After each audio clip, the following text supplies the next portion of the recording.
Mes premières JMJ, c'était les JMJ de Madrid. Et, je partais avec le diocèse de Martinique. Et on était un bon petit groupe, une vingtaine de jeunes.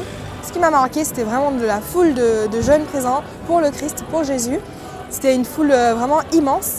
Et je me rappelle m'être arrêtée au milieu de la foule et m'être retournée et n'avoir vu aucune fin. C'était une foule sans fin de jeunes présents, en train d'acclamer. Et je me rappelle, on chantait tous « Viva el Papa, Viva el Papa ». Voilà, c'était vraiment ça, la joie présente dans tous les jeunes pour le Christ. Franchement, ça fait des frissons parce qu'on se rend compte qu'on n'est pas... moi, je me suis rendu compte que j'étais pas toute seule à cheminer, qu'il y avait des milliers d'autres jeunes qui cheminaient pour le Christ et ça fait du bien en fait, ça réconforte de savoir que dans le monde, on est plusieurs à vivre notre foi et à se battre. Souvent, quand on est jeune, c'est difficile, on cache un peu notre foi et de voir que les autres n'avaient pas peur de crier, de chanter leur foi, ça m'a donné envie de l'affirmer aussi. Tous les matins, on avait des enseignements, soit par un évêque, un prêtre ou d'autres jeunes. Et il y en avait un, si je peux, ça fait longtemps, mais un enseignement qui m'a marqué, c'était sur le pardon.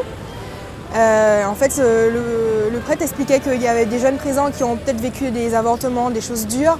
Et il expliquait que, bien sûr, il fallait avouer, qu'il faut dire nos péchés, mais que le Seigneur allait nous pardonner d'avance.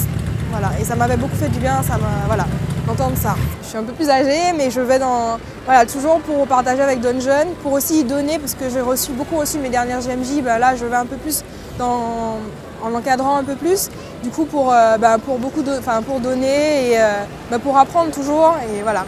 Et toujours dans la même joie de rencontrer des jeunes du monde entier, des jeunes croyants, chrétiens du monde entier.